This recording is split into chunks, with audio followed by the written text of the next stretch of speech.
চলো সব কাজ সেরে এবার চলে এলাম রান্নাবান্নার কাজে। রান্নাঘরে চলে এসেছি। আগে প্রথমে দেখো ভাতটা বসিয়ে নিলাম। এই ইন্ডাকশনে ভাত বসিয়ে নিয়েছি। ভাতটা হোক কতক্ষণ। আর করব বেগুন দিয়ে মেথি শাক ভাজা, আর এই কচু দিয়ে করব ইলিশ মাছটা। তো ছেলে যেহেতু খায় না মাছ, ওর জন্যই চিকেনটা যে ম্যারিনেট করে রেখেছি। এবার চিকেনটা বানাতে এখন আমার অনেকটা সময় লাগবে। এই যে মশলাগুলো রেখেছি, এইগুলো এবার শুকনো ফ্রাই প্যানে শুকনো একটুখানি ড্রাই রোস্ট করে নেবো এগুলোকে দিয়ে, তারপর আমি এটা বাটবো। তবে ফ্রাই প্যান বসিয়ে দিয়েছি।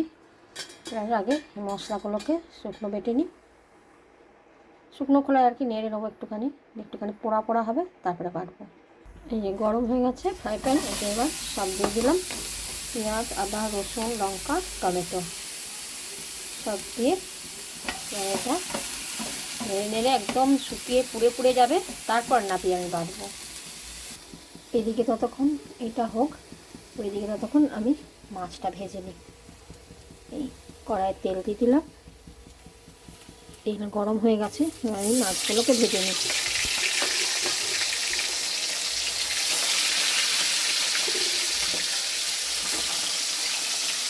এই দেখো এগুলো কি সুন্দর পুড়ে পুড়ে গেছে। এবার এটা একটু ঠান্ডা করে একটা ছোট্ট বরফের টুকরো দিয়ে এটাকে আমি বাটবো। এই মশলাটা ততক্ষণ ঠান্ডা হোক, তারপরে বাটবো। আমি এই মাংসটা যে ম্যারিনেট করে রেখেছিলাম ওইগুলো এবার এখানে দিয়ে মাখন দিয়েছি, এর মধ্যে মাখনটা গলে গেছে। আর এগুলো একটা একটা করে ওর মধ্যে দিয়ে ফ্রাই করবো।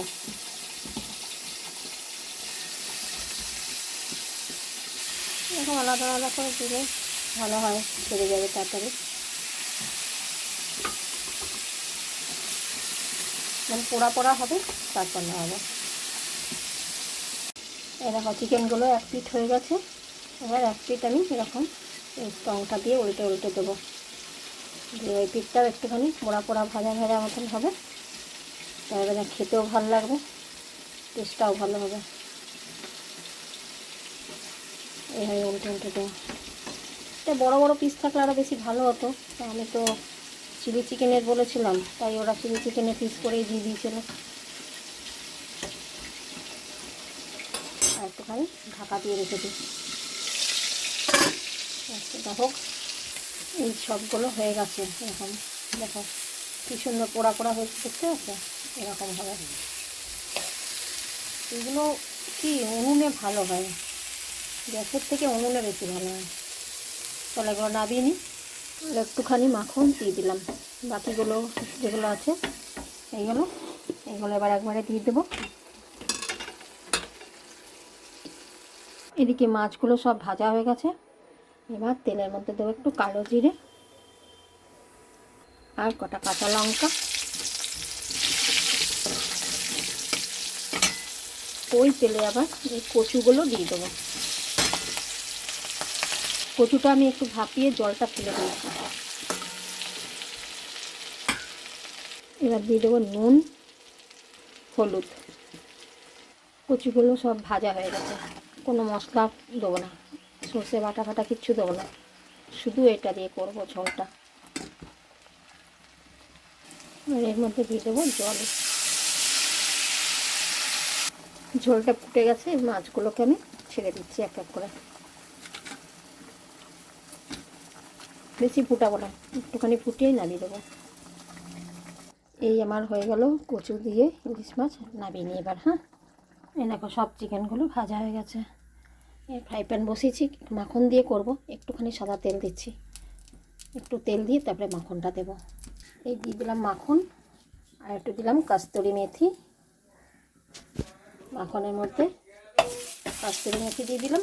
এবার এই বেটে রাখা মশলাটা দিয়ে দিলাম।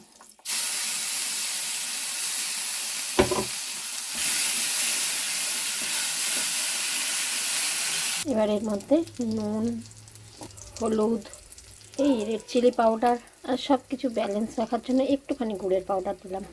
এবার এটাকে খুব ভালো করে কষতে হবে।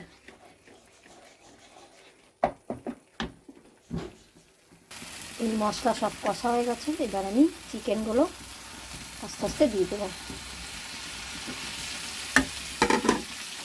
এটা দিয়ে একটুখানি কষে নিই, সামান্য জল দেবো, বেশি না।